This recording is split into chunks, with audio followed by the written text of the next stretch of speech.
सकलात्मने नमः निखिलात्मने नमः परमात्मने नमः ज्ञानादित्यं जिनं नत्वा श्रीदं सर्वप्रकाशकं भक्त्या शान्तिसुधर्मोऽचा ज्ञानवैराग्यवर्धकौ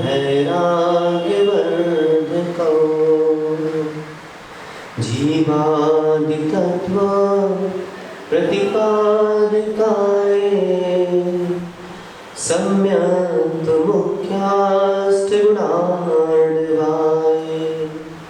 प्रशांत रूपाय दिगंबराय देवादिदेवाय नमो जिनाय नमो अनंताटं नमो सिद्धाणं नमो आर्याणं नमो छायाणं नमो सब साहुं। अनंत अनंत परम सिद्ध भगवान की जय। 1008 भगवान मल्लिनाथ स्वामी की जय। 1008 भगवान वर्धमान स्वामी की जय। परम पूजनीय आचार्य भगवान 108 श्री कुंतु सागर जी मुनि महाराज की जय। परम पूजनीय आचार्य गुरु 108 श्री विशुद्ध सागर जी मुनि महाराज की जय। इन समय विश्व जय की जय। बोलो श्री सागर जी महाराज की जय। जय बोलो श्री महाराज की जय। अहो सिद्धो सिद्धत्व स्वात्म साधना निर्ग्रंथता तत्व प्रतीति व शुद्ध आराधना। जिन जिन जीवों ने तद पंचम में प्रवृत्ति कर ली वे सभी जीव पंचम गति के अन्वेषक बन पंचम गति को प्राप्त हो गए। पंचम गति की प्राप्ति विशुद्धि के अभाव में अभाव रूप है। विशुद्धि की प्राप्ति त्रिशुद्धि के अभाव में अभाव रूप है। इसलिए एक मुमुक्षु जीव मस्तिष्क में सूत्र स्थापित करके चलता है, पहले त्रिशुद्धि और फिर विशुद्धि। इस विशुद्धि के प्राप्ति के अनेक हेतु आचार्य भगवान श्री कुंतु सागर जी महाराज ने ग्रंथराज श्री भावत्रय फल प्रदर्शी जी में स्पष्ट उल्लेखित किए कि कैसे जीव भावत्रय को प्राप्त होता है, कौन सा कार्य करता है जिससे वह भविष्य में कौन सी गति को प्राप्त करेगा। शुभ कार्य करेगा, शुभ गति को प्राप्त करेगा, अशुभ कार्य करेगा, अशुभ गति को प्राप्त करेगा, और शुद्ध भाव रखेगा, शुद्ध कार्य करेगा तो शुद्ध गति को प्राप्त करेगा। ऐसे यह जो महान ग्रंथ है, इस महान ग्रंथ में अभी जो विषय चल रहा है वह चल रहा है जिसके कारण जीवन में सबसे अधिक विशुद्धि का ह्रास हो रहा है। इसलिए ह्रास हो रहा है क्योंकि दृष्टियां केवल धन पर टिकी हुई है कि कैसे धन का संग्रह हो, कैसे धन का संग्रह हो, लेकिन जीव ने इस पर दृष्टियां नहीं ले जाए कि कैसे धन का संग्रह तो ठीक है, कैसे धन बचाया जाए। एक वे हैं जो एक और धन बचाने की कला से पूर्ण है, और दूसरे वे जीव हैं जो इतना धन संग्रह करने में लगे हुए हैं कि उनको धर्म कार्य करने में रुचि नहीं है। आचार्य भगवान ने 22 हेतु दिए शास्त्र में कि ये 22 हेतु अगर आप मस्तिष्क में रखते हैं तो आपको बहुत अधिक धन कमाने का पुरुषार्थ करने की आवश्यकता नहीं है। आप इसी में अपना प्रबंधन कर लें, आपका धन उतना बचना प्रारंभ हो जाएगा। विपत्व पदावर्ते पदिके वाति वायते यावत त्यावत भवन कन्या प्रचुरा विपदा पुरा। आज विपत्ति आती है जीवन में तो कितना शोक हो जाता है। परिवार में शोक, जिस व्यक्ति के कारण विपत्ति आई उसके जीवन में शोक, परिवार वाले जो बेचारे बिल्कुल निर्लिप्त थे उनके जीवन में शोक, समाज में शोक, समाज में शोक के साथ साथ जो शहर था उस शहर में भी शोक। तो ऐसी जो विपत्तियां आ रही हैं कभी आपने रहट की घटिया देखी है? रहट की घटिया, साइकिल तो चलाई होगी, साइकिल चलाई कोई?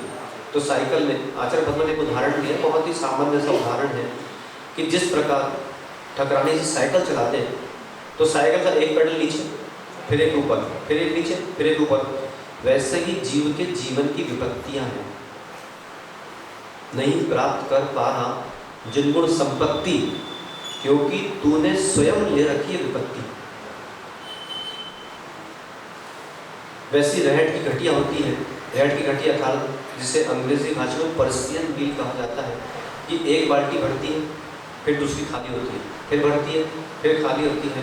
ऐसे ही जीवन है, जीवन में एक विपत्ति आती है, दूसरी विपत्ति आना प्रारंभ हो जाती है। डॉक्टर शीतल, किसी को ज्वर हुआ, अब ज्वर होने के बाद क्या वो दाल बाटी में घी डाल के खा सकता है क्या? नहीं खाना चाहिए, पर क्या खाता है? खाता है, और चाव से खाता है। बोले बीमार हूँ, मन नहीं लग रहा, तो हो सकता है कि ये खाने से और मन लगना चालू हो जाए। आचार्य भगवान ने एक अद्भुत श्लोक लिखा, दुर्जन सुरक्षेण नश्वरेण धनादिना स्वस्थम मन्या जना कोपि ज्वरवान सर्पिशा। सर्पिश मतलब आप भूल जाते हो, रणमो सप्पी सवीणम, सप्पी अर्थात सर्पिश, रस से संबंधित यह रिद्धि मंत्र है, जिसमें जब मुनिराज, रिद्धिधारी मुनिराज पहुंचते हैं चौके में, तो वो जो भी आहार ग्रहण करते हैं उसमें सर्पिश का घृत का स्वाद आता है। ऐसा यहाँ पे आचार्य भगवान ने दृष्टांत दिया, और साथ में दृष्टांत दिया। दृष्टांत यह दिया कि जिस प्रकार एक व्यक्ति जो परिपूर्ण रूप से ज्वर से पीड़ित है और वो घी का सेवन कर रहा है, वो वैसा ही है। दुर्जन सुरक्षेण न स्वेरेण धनादिना, ऐसा जो यह धन है, इस धन को कमा रहा है अपने जीवन में, पहले ही अस्वस्थ है और धन को कमाने में लग गया, तो तेरा यह अस्वस्थपना ज्वर से पीड़ित के तुल्य है, और तेरा धन कमाना घी पीने के तुल्य है। आचार्य भगवान तो यह है जो दृष्टांत है, इन दृष्टांतों को अपने मस्तिष्क में रखना चाहिए। मैंने आपको पहले ही बोला, बहुत अधिक शास्त्र आदि पढ़ने की आवश्यकता नहीं है। हमारे घर में ही हम जो कार्य कर रहे हैं, इन्हीं कार्यों के मध्य के जो दृष्टांत हैं, यही दृष्टांतों को आपने ज्ञेय बना लिया तो निश्चित रूप से आप ज्ञाता बन जाओगे और सर्व ज्ञाता बन जाओगे, सर्वदर्शी बन जाओगे। इसलिए भावत फल प्रदर्शी बनाता सर्वदर्शी। अरे पढ़ा रहा हूँ मैं अतुल भाई, ये पढ़ा रहा हूँ कि वहाँ पे क्या लिखा है। आचार्य भगवान अभिप्राय, सारी समस्या किस बात की? अभिप्राय कि क्या कहा, क्या समझा, ठीक कर ले अभिप्राय, कहीं बात बिगड़ ना जाए। बिगड़ गई, बिगड़ गई। आचार्य भगवान ने इस धन से संक्लिष्टता से बाहर आने के लिए शास्त्र में 22 हेतु लिखे। 22 हेतु में पहला हेतु है क्षुधा, कि अगर परिवार के जितने भी सदस्य हैं, वो परिवार के जितने सदस्य जितनी बार भोजन ग्रहण करते हैं, उसमें से सभी परिवार का सदस्य अगर 2-2 बार कम कर दे तो परिवार का धन बचना चालू हो जाएगा। ये बहुत गहरे रहस्य है। आज एक पुरुष जो धन कमा रहा है, वो भी अगर चाहे तो उसकी अगर 20% आय बच रही है, तो वो चाहे तो 60% बचा सकता है इस क्षुधा पर नियंत्रण करने से। आप स्वयं करके देखो, एक काम करो, 1 महीने में केवल आप 1 बार भोजन करो बस, परिवार के पूरे सदस्य। देवेंद्र चालू ना, 1 महीने में 1-1 बार भोजन करो बस, और 1-1 बार जल ग्रहण करना, और फिर 1 महीने के देखना कितनी आय बचती। पहला हेतु उन्होंने दिया क्षुधा, इसलिए हे श्रावकों, जितना धन इस क्षुधा पे जा रहा है उससे अधिक धन में जा रहा है। और जितने लोग ये लाल पानी का सेवन करते हैं, लाल पानी और ये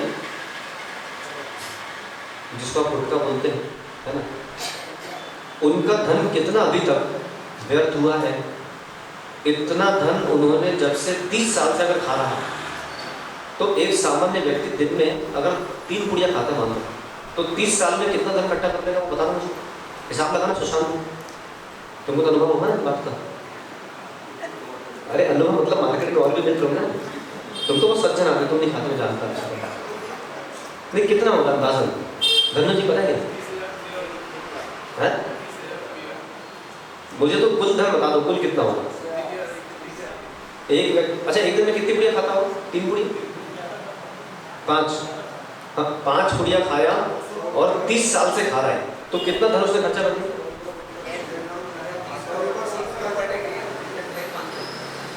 मतलब उसने 3.5 लाख रुपए खर्चा कर दिया। सोचो यही 3.5 5 लाख का 35 लाख 35 लाख रुपए उसने खर्चा कर दिया मात्र गुटखा खाने में। सोचो, और 35 लाख उसने गुटखा खाने में खर्चा किया, और उसके बाद निश्चित है कि उसको 10 साल बाद कैंसर होना ही है, पक्की बात है। वहाँ पे कीमो होता है डॉक्टर साहब, कैंसर वाले को, हाँ बार बार कीमो कराएगा, वहाँ पे खर्चा करेगा 35 लाख रुपए, तो 70 लाख रुपए 50-70 नहीं मिल सकता था। तो वो 70 लाख रुपए करके देता तो उसको धन कितना प्राप्त होता। इसलिए पहला जो विषय है वह है क्षुधा। अगर आप चाहते कि जीवन में धन की कमियां हैं तो धन के पीछे मत भागो, क्षुधा के पीछे भागना बंद करो, धन अपने आप वृद्धि को प्राप्त हो जाएगा। बहुत पुरुषार्थ इसलिए चाहिए है। दूसरा आचार्य लोगों ने हेतु दिया, कौन सा? पिपासा। पिपासा मतलब तो देखिए विषय मैं समझ रहा हूँ कहाँ के हैं और आप कहाँ लगा लो, ये व्यक्तिगत आपकी प्रज्ञा है। दूसरा विषय है पिपासा। पिपासा अर्थात जितनी बार पानी पीता या जितनी बार जिनको चाय या और भी अन्य पदार्थ पीने का लोभ है, आज अगर वह जीव वो बंद कर दे तो उतना वो धन बचा सकता है। जो आपको मैंने बताया था अभी, धन्य हुए दिगंबर मुनिराज जो केवल एक बार क्षुधा की पूर्ति करते हैं, जो केवल एक ही बार जल को ग्रहण करते हैं। कम से कम हम अगर एक बार ग्रहण नहीं कर पा रहे हैं तो उनको सुपात्र दान तो दें। आज आप सोचो देश में जितने भी मुनिराज हैं तो उन मुनिराजों को आज से पिच्छी है। अब मान लो प्रातःकाल जंगल गए और एक पिच्छी कोई स्वान आया और लेके चला गया, अब हम क्या करेंगे? मैं आपसे पूछ रहा हूँ क्योंकि चातुर्मास में हो सकता है, कोई बड़ा विषय नहीं है, फिर आप क्या करोगे? और मुनिराज के पास अगर पिच्छी नहीं है, जैसे मान लीजिए मुनिराज आहार करने जा रहे हैं और आहार करते करते मुनिराज की पिच्छी यहाँ थी, यहाँ कोई नहीं चल रहा था, एक पीछे कोई स्वान था जो विक्षुब्ध था, स्वान आया या कोई भी गाय या बैल आई, उसने पिच्छी पे झपट्टा मारा, पिच्छी एकदम खींच ली और तुरंत वहाँ पे पिच्छी को नाश कर दिया। अब मुनिराज क्या करेंगे आप मुझे बताओ? क्या ये दृश्य नहीं हो सकता है? हो सकता है। इसलिए मैंने आपको कहा कि पूर्व परिकल्पना और पूर्व नियोजन जिनके जीवन में है उनके जीवन में अशुद्धि प्रवेश कर ही नहीं सकती। 134 दिन में पूरे वर्ष में कहाँ तक कौन कौन से विषय जा सकते हैं, उन विषयों को सारा हमको एक स्थान पर रखकर उसका नियोजन कर लेना चाहिए। तो सुनिए, ये वाला विषय नहीं घटेगा? घट सकता है। क्या करेंगे बताइए आप? उस समय जो मुनिराज है, मान लो मुनिराज रेल टोली आहार करने जा रहे हैं, अतुल क्या मानना, ठीक है, रेल टोली में ही मध्य में जैसे नीचे उतरे वहां पे घटना घट गई। अब मुनिराज क्या करेंगे बताइए? क्या आहार करने जाएंगे या वापस आएंगे या रोड पर निर्णय करेंगे या क्या करेंगे? हाँ? क्योंकि अगर ये नहीं है तो सामान्य नग्न व्यक्ति को फिर नग्नत्व और दिगंबरत्व इन दो में क्या भेद रह जाएगा? जिस प्रकार एक वकालत जो कर रहा है उसके लिए उसका काला कोट, एक डॉक्टर उसके लिए उसका सफ़ेद कोट जिसको एप्रिन कहा जाता है, वैसे मुनिराजों का कोई कोट है तो वो ये पिच्छी का है। तो मेरा प्रश्न है कि मुनिराज करेंगे क्या?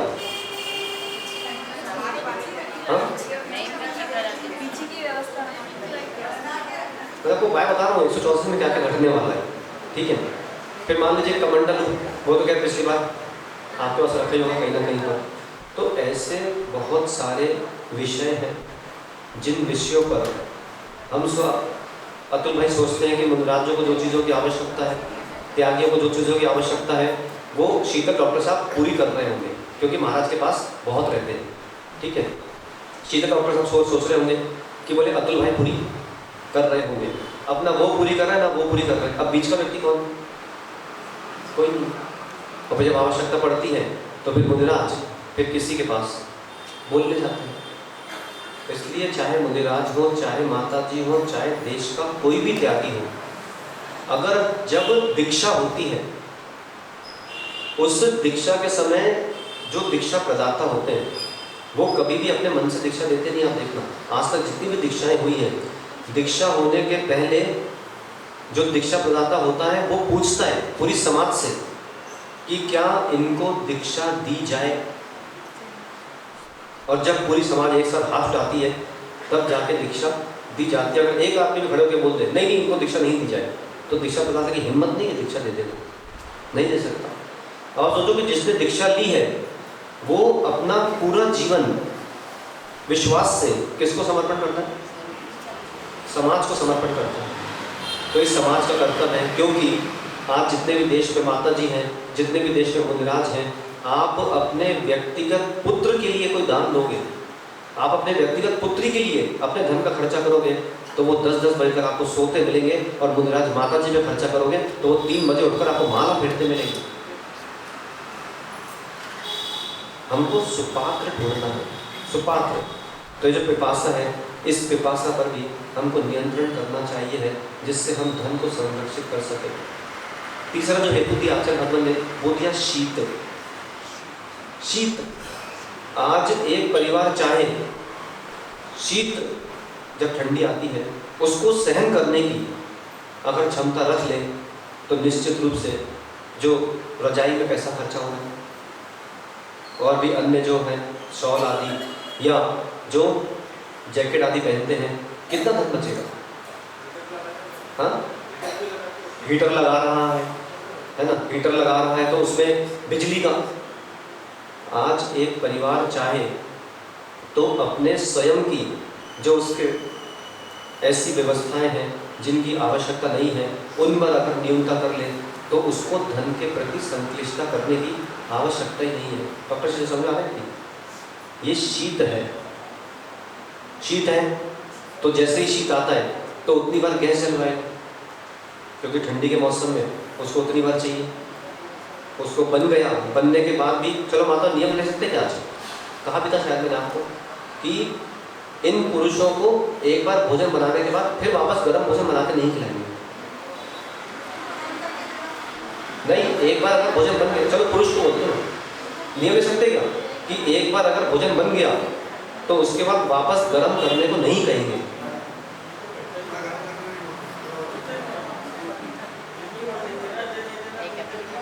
बड़ा कठिन है, इतना सरल नहीं है। भैया का नाम क्या है? तुम्हारे बाजू में आएंगे पीछे, उनको तो जानते हैं। दिनेश, सुभाष जी, बैठो। हाँ, विकास, हाँ, सुभाष जी। आज कहीं आपने देखा कि किसी चौराहे पे सूत्र लिखा हो अहिंसा जैनो धर्म? ठकरानी जी देखा कभी आपने ऐसा सूत्र देखा आपने? अहिंसा जैनो धर्म। पूरे ब्रह्मांड में कहीं पर भी ये सूत्र नहीं लिखा, वहां पे लिखा है अहिंसा परमो धर्म। अहिंसा परम धर्म है, ना कि अहिंसा जैनों का धर्म है। तो आज एक बार जब भोजन बना था तो उसी समय अग्नि जब प्रज्वलित हुई थी, जल काई, अग्नि काई, वायु काई, वनस्पति काई और पृथ्वी काई, ऐसे 5 काई जीवों की विराधना तो पहले ही हो चुकी थी। और समय पर भोजन करने पहुंचना था, 3 घंटे बाद आया और फिर से बोलता है क्या ठंडा भोजन, गर्म करो इसको। तूने फिर से वापस से अग्नि जलवा दी, वापस से तूने काई जीवों की विराधना कर दी। इसलिए हे श्रावकों, हे पुरुषों, जीवन में एक बार भोजन बन जाए तो समय पे चर लो। शर नहीं बोलते या ठूसना बोलते, जो आप करते उसको खाना बोलते हैं। जो आप कहते खाना, भोजन किसको बोलते हैं? भोजन उसको बोलते हैं जो नीचे बैठकर, जैसे आप अभी बैठे हैं, वो जो होता है वो भोजन है। और डाइनिंग पे बैठ के जो खा रहा है वो खाना है। और नीचे बैठ के भी अगर जैसी थाली आई और खाना चालू कर दिया तो वो भी खाना ही है। भोजन किसे कहते हैं? थाली जब आई तो ये ग्रास है, ग्रास को ऐसे देखा,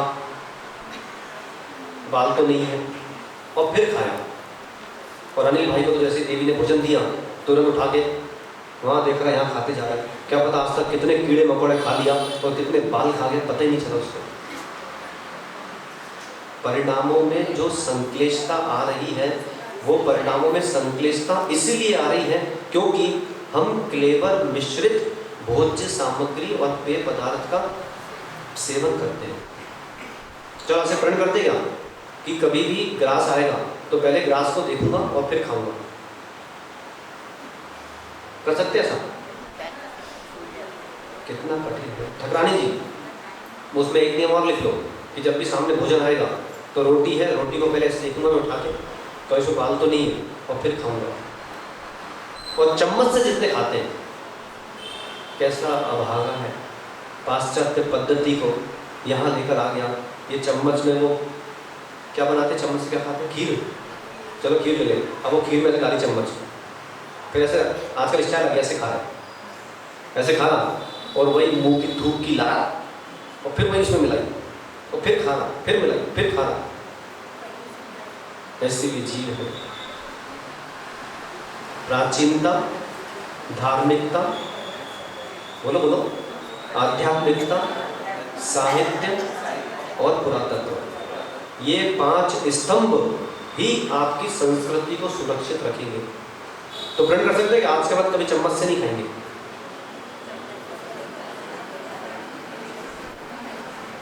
देखो देखो कितना कठिन। बोले महाराज जी कैसे खाएंगे?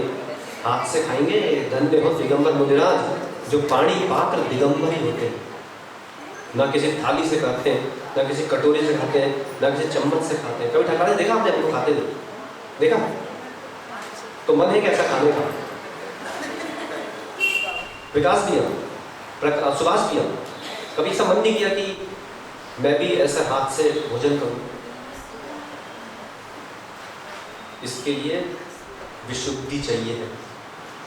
चारित्र धारण करने के भाव, संयम धारण करने के भाव इस संसार में बिरलों के ही होते हैं, और उनके होते हैं जो बहुत बड़े नियमों की या बहुत बड़े वक्ताओं की प्रतीक्षा नहीं करते।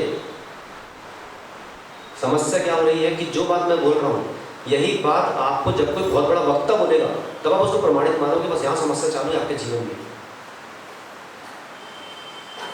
लेकिन जिसने कोई भी वक्ता हो उसका कहना मानता है, और कोई भी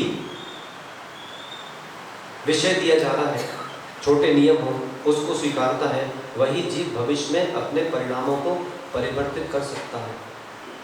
दीर्घकालीन लक्ष्य, लघुकालीन लक्ष्य, लघुकालीन लक्ष्य, तब जाके जीवन में विशुद्धि आती है। आज किसी को एक ग्रंथ दिया गया, इसको पढ़ो, तो सबसे पहले वो ग्रंथ को लक्ष्य रखता है, फिर उसके बाद उसने एक अध्याय को लक्ष्य रखा, अध्याय को लक्ष्य रखने के बाद फिर उसने एक अनुच्छेद को लक्ष्य रखा, अनुच्छेद के बाद एक पंक्ति को लक्ष्य रखा, पंक्ति के बाद उसने एक शब्द को लक्ष्य रखा, और शब्द के बाद फिर उसने एक अक्षर को लक्ष्य रखा, तब जाकर वो पूरा ग्रंथ का पाठन कर सकता है।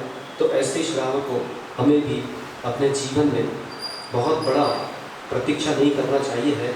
जहाँ जब जो इस तरह नियम दे दिए जाए तुरंत स्वीकार लेना चाहिए है, जिससे जीवन में विशुद्धि आना प्रारंभ हो। अभी एक बालिका हमारे समाज के, मतलब सोचो कि बालिकाओं को कितना गंभीर प्रवचन सुनने की आवश्यकता है। जीव की उत्पत्ति कैसे होती? सुभाष जी, अभी कल ही की बात है, यहाँ बैठा था मैं दोपहर को 2 बजे, तो हमारी समाज की बालिकाएं बोले महाराज जी ऐसा ऐसा है। वो मुझे याद आ गया कायिक जीवों से। सुभाष में जीव की उत्पत्ति कैसे होती? जीव जो है उसकी उत्पत्ति कैसे होती है? बुद्ध ठकरानी जी, जीव की उत्पत्ति कैसे होती है? ये बहुत सैद्धांतिक विषय है। हाँ अमित, क्या बोलते? सुशांत भाई, जीव की उत्पत्ति कैसे होती है? गुप्ता जी, हाँ सूतक थाली, अरे उसकी बात नहीं करना मैं। यह जो जीव है, ये अंदर जो जीव है, इसकी उत्पत्ति कैसे होती है?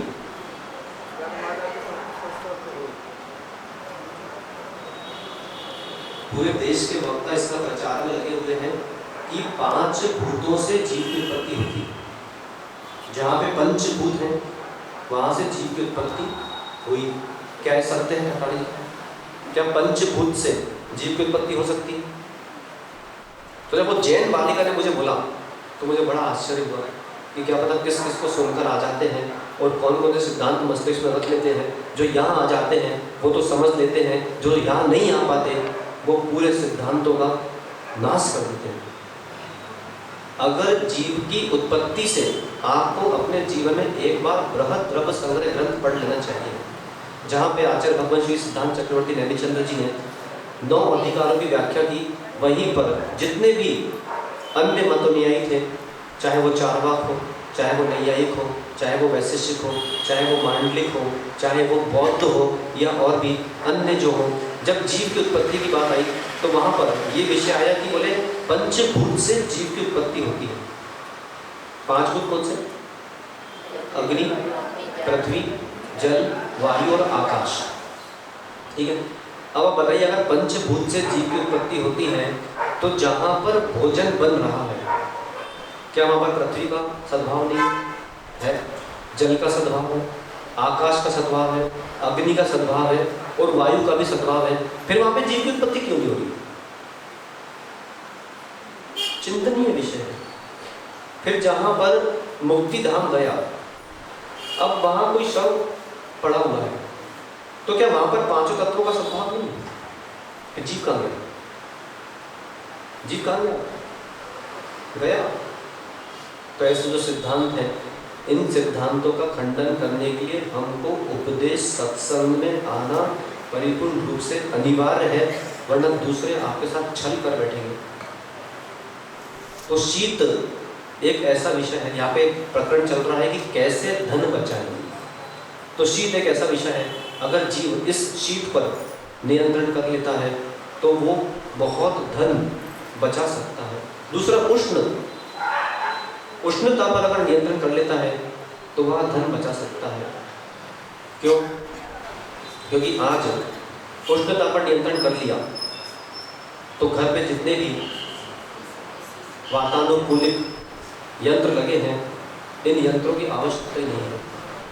कम से कम हे श्रावकों, हे माताओं, ऐसे ही प्रण कर लो कि हफ्ते में हम अपने घर में 3 दिन एसी का प्रयोग नहीं करेंगे, 3 दिन हमारा पूरा एसी बंद रहेगा। कर सकते हैं? है कोई ऐसा? है कोई महात्मा? अरे जिनके यहाँ नहीं है उनकी बात नहीं करता मैं, जिनके घर पर एसी है और प्रतिदिन चलता है, पूरे हफ्ते में 3 दिन एसी का वायर अलग कर देंगे और एसी का प्रयोग नहीं करेंगे, केवल 4 दिन प्रयोग करेंगे। बड़ा कठिन विषय है। आप बस ये देखो कि कितना अंदर परिणामों में परिवर्तन की आवश्यकता है, और जब तक ये परिणामों में परिवर्तन नहीं आएगा और तुरंत हम सोचते हैं कि तुरंत चारित्र धारण करने के भाव आ जाए, तो चारित्र धारण करने करके भी वहाँ पर आप प्रसन्न नहीं रह पाओगे। अंदर आपको ऐसा लगेगा कि काय के लिए मैं मुनि बन गया, काय के लिए मैं माता जी बन गया, इससे अच्छा तो घर पे ही अच्छा है। तो सुभाष में कर सकते क्या? बड़ा कठिन है, कठिन है। आपको बस ये उपदेश इसलिए दे रहा हूँ मैं क्योंकि हमारे जीवन में हमको कितना परिवर्तन करने की आवश्यकता है। तो ऐसे ग्रहण कर लो कि अभी नवंबर से लेकर जनवरी तक, नवंबर, दिसंबर, जनवरी, फरवरी तक, इन 4 महीनों में 2 महीने बाथरूम का गीजर नहीं चलाएंगे। बड़ा कठिन है, बहुत कठिन है। हाँ क्या? अरे मतलब उष्ण जल का प्रयोग ही नहीं करेंगे। जितने भी ये उष्ण जल, शीत काल में उष्ण जल का प्रयोग करते हैं और उष्ण काल में शीतल जल का प्रयोग करते हैं, ये सारे अस्वस्थ पुरुष हैं, अस्वस्थ। धन्य हो ग्रामीण क्षेत्र में रहने वाले रहवासी जो पूरे 12 महीना एक ही प्रकार के जल से स्नान करते हैं और आज हमसे कई गुना स्वस्थ हैं। और धन्य वे जीव जो स्नान ही नहीं करते फिर भी सुंदर दिखते हैं, ऐसे दिगंबर मनोहर होते हैं। तो भगवान से प्रार्थना किया करो, या जब इसके पहले स्नान करते हैं घर पर तो उस समय ये ऐसा किया। फिर आजकल तो सिस्टम ही खत्म हो गया, आजकल तो चलाया ऊपर खड़ा हुआ है नीचे। तो जो शावर में, हाँ ये भी समझ लो, मतलब नियम बता रहा हूँ कैसे कैसे जीवन में परिवर्तन करना है, क्योंकि इसका नाम ही है स्मृति परिवर्तन कि जो शॉवर में स्नान करते हैं उनको प्रण लेना चाहिए कि हफ्ते में हम 5 दिन शावर का प्रयोग नहीं करेंगे, केवल 2 दिन प्रयोग करेंगे। हाँ, तो बहुत अच्छी बात है, क्योंकि उसमें जितना अधिक जीवों की हिंसा होती है उतना कहीं नहीं होती, क्योंकि उतना पानी बहा रहा है। तो बहुत बड़ा शास्त्र पढ़ने की आवश्यकता नहीं है, मैं आपको बताऊं, कोई बहुत बड़ा आपको जीवन में निर्णय लेने की आवश्यकता नहीं है। यही आपके निर्णय जीवन के बहुत बड़े बड़े निर्णय हैं। उष्ण, अगला क्या भाग है? उष्ण से तात्पर्य मैंने आपको बताया कि अगर उष्णता पर जीव नियंत्रण करता है तो उसको कितना धन अपने वो संग्रह कर सकता है।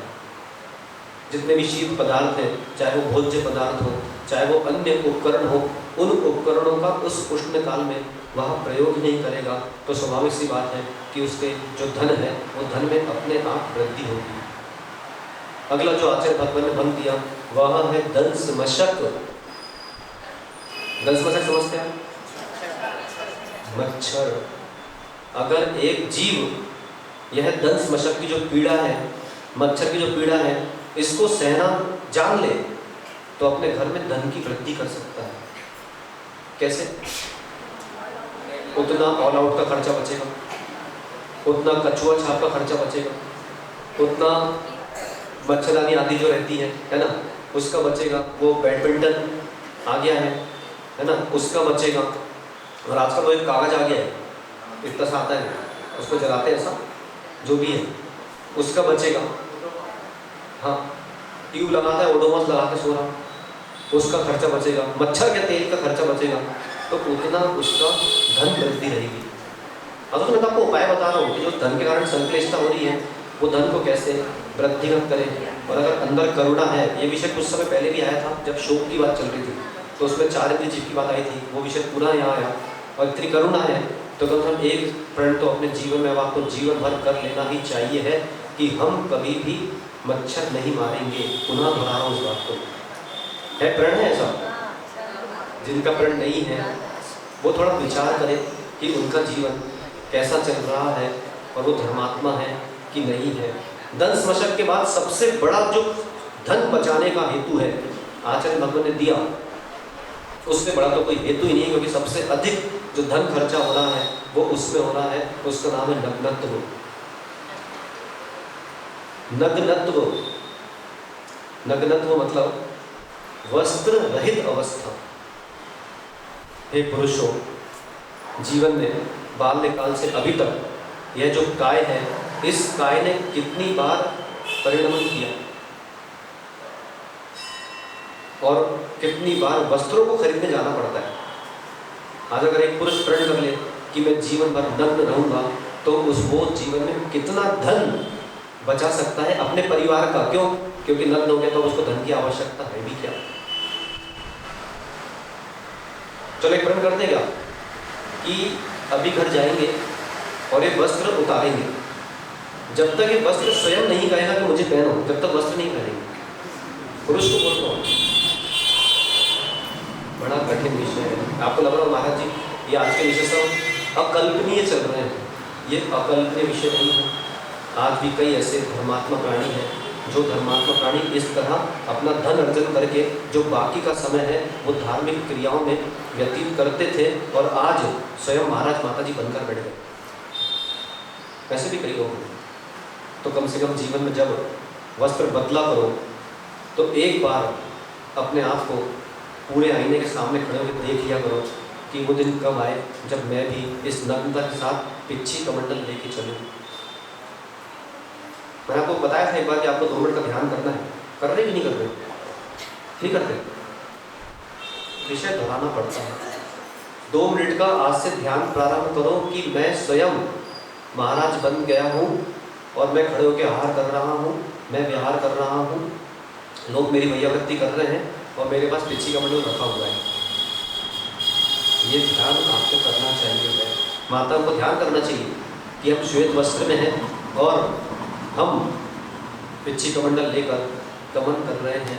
जब तक आप ये ध्यान प्रतिदिन नहीं करोगे तब तक आज तो हम आए हैं तो ये विषय आपको दे रहे हैं, कल हम चले जाएंगे, फिर ये विषय देने वाला कौन है आपको?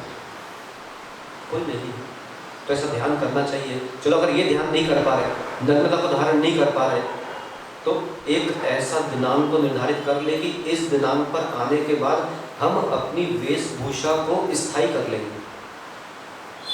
स्थायी मतलब जैसे अजमेरा जी हैं, सुनील बाबा हैं, अब इनको अपने जीवन में अगले 3-4 साल में रंगीन वस्त्रों का त्याग कर देना चाहिए। देखो ऐसा जिसका त्याग है कि रंगीन वस्त्र नहीं पहनेंगे, माताओं को भी रंगीन वस्त्रों का त्याग कर देना चाहिए है। हम केवल श्वेत वस्त्र ही धारण करेंगे। अगर ये भी आपके नियम नहीं है तो फिर जीवन में है। सुनील चंद जी, अब आवश्यकता क्या रंगीन वस्त्र धारण करने की? बोले महाराज जी अभी तो मैं जवान हूँ। घोड़ा और मनुष्य ये दोनों कभी बूढ़े नहीं होते। ये वस्त्र का विषय इसलिए निकाला है कि जब तक आप अपने माता, मुझे पता ये सोच रहे होंगे बोले महाराज जी श्वेत वस्त्र धारण करेंगे तो लोग हमको बोलना चालू नहीं करते कि चले गए क्या वो? उसमें बहुत सारे भंग आते हैं, आप भी समझते हो। वस्त्र का इसलिए कहा है क्योंकि वस्त्र और भोजन ये दोनों ऐसे विषय हैं जो सीधा मस्तिष्क पर प्रभाव डालते हैं, सीधा मस्तिष्क पर। आज आप स्वयं जीन्स और टी शर्ट पहन के आओ प्रवचन सुनना, और अगले दिन धोती दुपट्टे पे आना फिर प्रवचन सुनना, आपको स्वयं पता लग जाएगा कि कौन सा विषय मेरे अंतरंग में कितना गया। इसलिए आचार्य भगवान ने नग्नता हेतु दिया है कि जो नग्न रहते, चलो एक काम करते हैं, मामा प्रण कर लो आज से, आज के बाद मेरे पास जितने वस्त्र हैं उतने ही पहनूंगा, आज के बाद कोई भी नया वस्त्र मैं नहीं खरीदूंगा। ये भी अगर जीव कर लेता है तो भी जीवन में वो कितना धन बचा सकता है। देखो ऐसा पुरुष यहाँ पे जिसका ऐसा प्रण है कि आज के बाद अपने, क्योंकि अब शरीर की जो आकार है अब उसमें तो बहुत ज़्यादा हीना दिखता होना नहीं है, जैसा हो गया वैसा ही रहेगा, ठीक है। सुधीर भी है कैसा नियम? नहीं है तो इस पर विचार कर लेना बहुत जल्दी।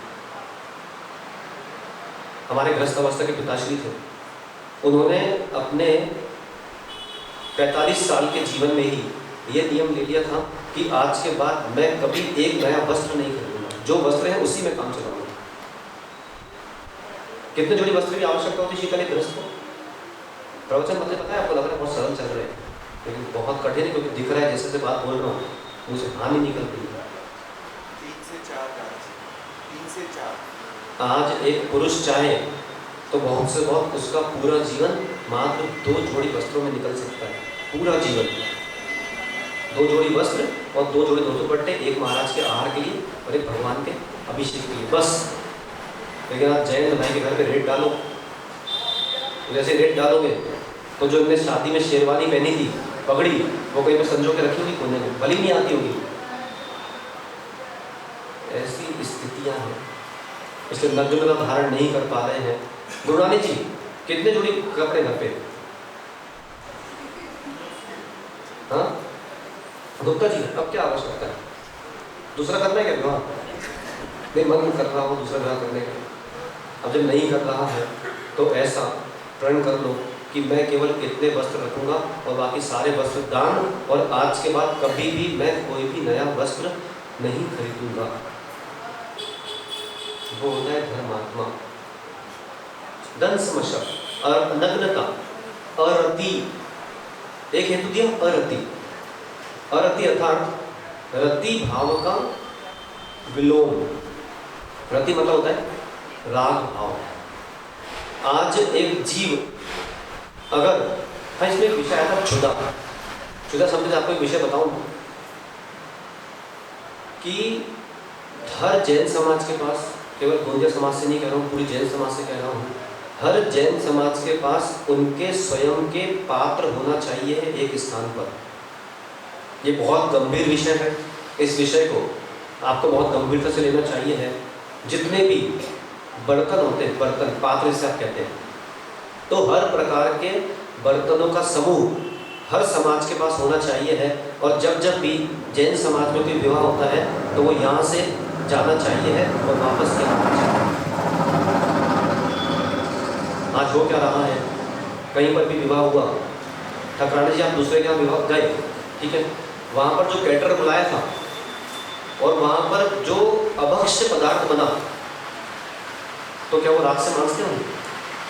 क्या वो ईंट से उसको मांझते होंगे? हाँ, नहीं मांझते होंगे। आपने उसी कैटरर को वापस से ऑर्डर दिया, वो सारे के सारे बर्तन लेकर आपके पास आ गया। तो आप सोचिए, इसके लिए सबसे श्रेष्ठ उदाहरण अगर आपको बताऊं तो महाराष्ट्र में एक शहर है जिसका नाम है धरण गांव। धरण गांव गए हम, वहाँ पे 2 दिन रुके थे। धरण गांव में जो संत भवन है उनका श्रवण निलय, वहाँ पर पूरी एक यहाँ से लेकर यहाँ तक इतनी बड़ी बड़ी अलमारियाँ हैं, और उन अलमारियों में कम से कम 10,000 जोड़े बर्तन के। तो वहाँ पे जितने भी जैनों का विवाह होता है, यहाँ से पात्र जाते हैं और वापस यहीं दिए जाते हैं। तो इस पर भी बहुत गंभीरता से आपको निर्णय करने की आवश्यकता है। या फिर ये निर्णय कर सकते हैं कि जहाँ पर मालूम कर लेंगे कि वो पहले कौन से विवाह में गया था, और जहाँ पर ऐसा है वहाँ पर हम जाएंगे ही नहीं और उन पात्रों में खाएंगे ही नहीं। ये भी बड़ा गंभीर विषय है। बोले महाराज जी, व्यवहार निभाना पड़ता है।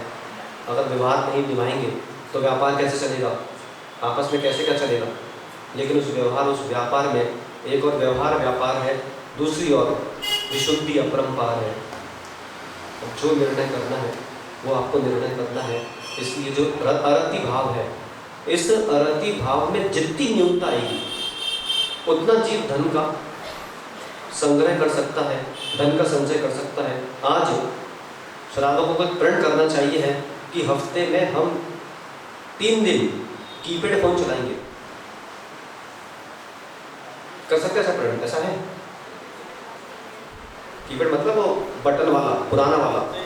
हाँ, मैं आपको चुनौती दे रहा इस बात की, अगर आप विशुद्धि प्राप्त करना चाहते हो तो हजारों शास्त्र एक तरफ और कीपैड फोन एक तरफ। ये भी बहुत कठिन है, क्योंकि जितना रति भाव की वृद्धि हो रही है वो मात्र इसके कारण हो रही है, रति भाव। और जितने भी इसमें गेम में लगे हुए, सुभाष बेटा है क्या? बेटा है, बेटा उसको बचा के रखना। बिल्कुल देखते चलो कि क्या चल रहा है, क्या नहीं चल रहा है, कौन कौन सा खेल खेल रहा है, कौन कौन सी एप्लीकेशन को डाउनलोड करके रखा हुआ है, कौन कौन सा बिजनेस में लगा है, मोबाइल वाला बिजनेस।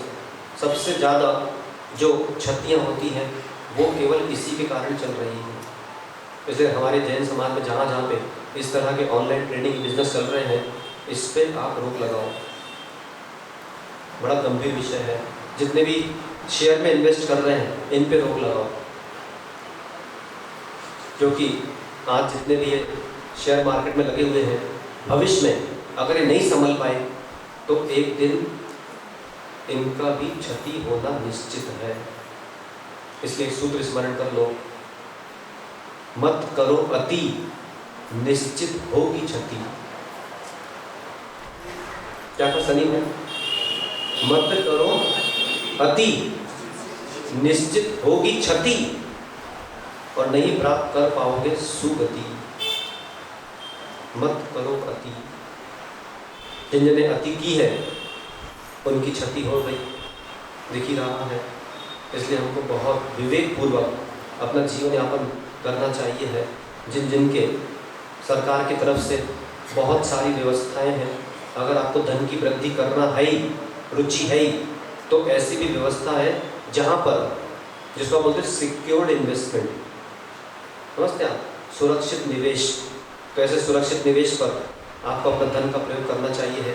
ऐसे असुरक्षित स्थानों पर धन का अगर प्रयोग करेंगे तो भविष्य में जो परिणामों की संक्लिष्टता होती है, और फिर एक बार क्षति हो गई तो वो क्षति, आज डॉक्टर साहब एनेस्थीसियोलॉजिस्ट हैं, तो एक बार उन्होंने पेशेंट को दवा दी, अब वो पेशेंट को कितने लंबे समय तक उनको बेहोश रखना है ये उनको पता है। कोई लंबा अगर शल्य क्रिया चलना है तो आधे घंटे तक, 1 घंटे तक, 2 घंटे तक, 4 घंटे तक, 5 घंटे तक। और नहीं, कोई छोटा सा आरसी है या कुछ है तो केवल 15 मिनट में ही काम हो जाता है। मुझे बहुत अच्छा बताया उन्होंने कि बोले महाराज जी, पहले समय में जब ये दवा नहीं होती थी और शल्य क्रिया करना पड़ती थी तो लोगों को अफीम सुखाई जाती थी।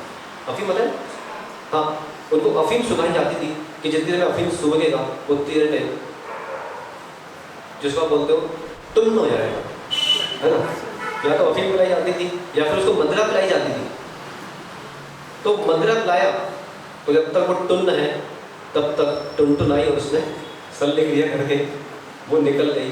लेकिन आज जो मेडिकल साइंस है बहुत एडवांस हो गया है, तो ऐसी विधियां आ गई हैं। इसलिए मैं आपको बोलता कि यह जो धन के प्रति बहुत अधिक लालच चल रहा है उनके लिए ऐसा ही है कि एक बार लगा दिया, बेहोश हो गया, अब क्या पता वो 6 महीने, साल, 2 साल, 5 साल, 10 साल बाद वापस होश में आएगा। और 10 साल तक धर्म कर पाएगा वो? नहीं कर पाएगा। क्यों? क्योंकि जीवन में जब भी किसी के जीवन में क्षति होती है तो सबसे पहले वो भगवान को छोड़ता है, बोले तुम्हारे कारण मेरे जीवन में क्षति हुई। आज देखना, एक विद्यार्थी मंदिर आता था और वो विद्यार्थी अनुत्तीर्ण हो गया। सबसे पहले ये बोल गया भगवान के पास नहीं जाना, भगवान ने मुझे फेल कर दिया, ऐसे बोलते हैं। तो पहले भगवान के पास आया नहीं, क्षति हो गई और भगवान से लड़ने आ गया, हे मूर्ख, ऐसा तेरा जीवन है।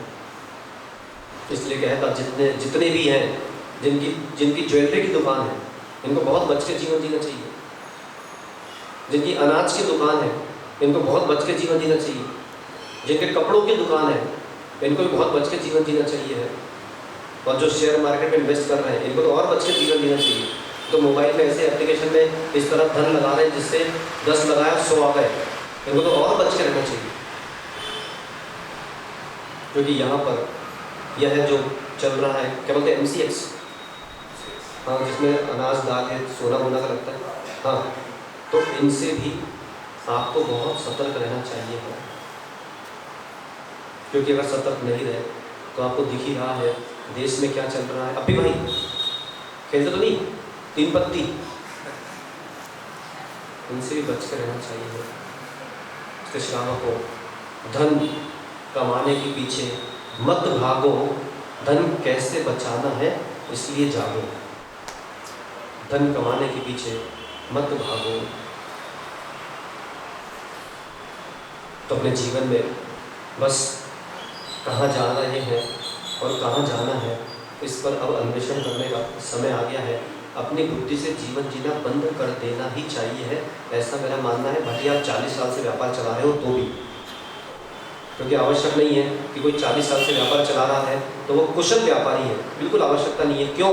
क्योंकि 40 साल से व्यापार चला रहा है तो अब उसको और संभल के रहने की आवश्यकता है। अगर कोई वाहन चालक पिछले 40 साल से गाड़ी चला रहा है, अब उसको तो और सतर्क हो जाना चाहिए। क्यों? क्योंकि 40 साल से गाड़ी चलाने के बाद अब उसमें एक अति आत्मविश्वास आ गया है, और जैसे ही हाथ छोड़कर चलाएगा, क्योंकि आत्मविश्वास आ गया, अब जैसे हाथ छोड़ के बाइक चलाई उसने, बोले बाइक चला रहा हाईवे पर।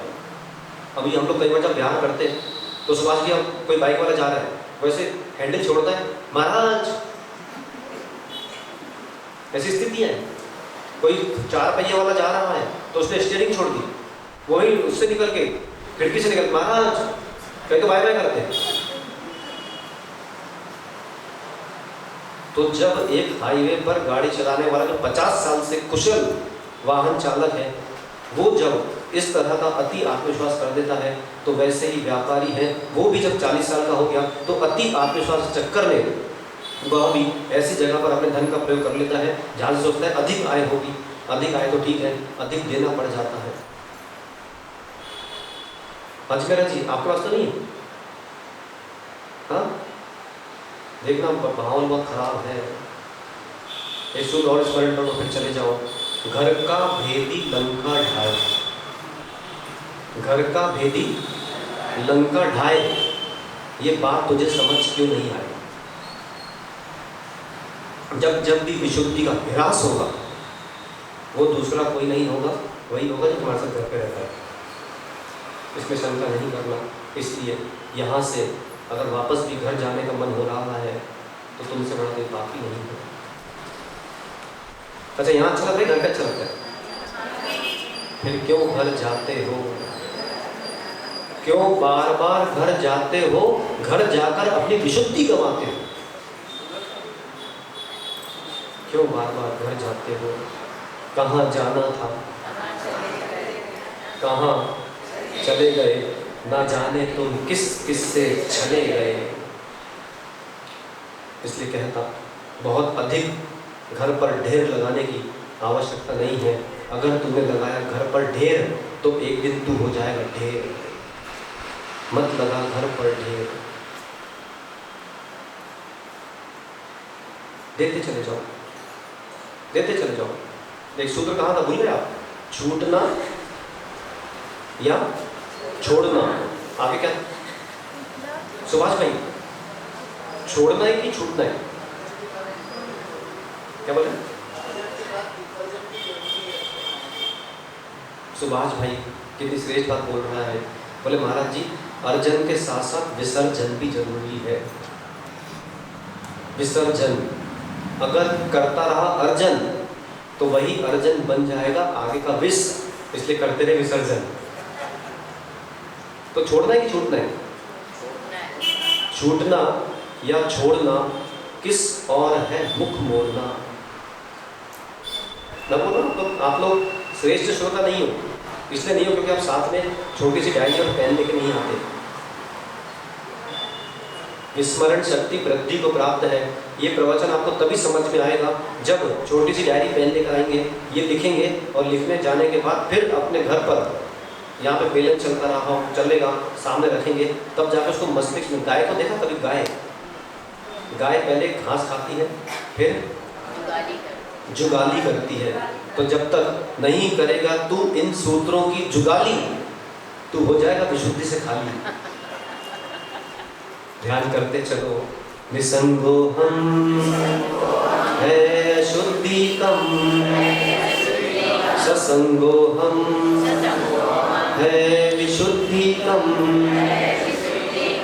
इस विशुद्धि अशुद्धि में मत इतना धन का संग्रह करने की लालच रखो जिससे जीवन में अशुद्धि आ जाए। भगवान से इतना ही प्रार्थना करो कि हे भगवान, हमको तो उस मोक्ष धन को प्राप्त करना है, इसलिए इतना ही आपसे आग्रह करने आए हैं कि भगवान से भगवान को मिला दो ना, और हमें भी भगवान बना दो ना, जिससे हमारे भी वहीं हो सके संस्कार जहाँ नहीं हो बार बार। भगवान चंद्र प्रभु स्वामी की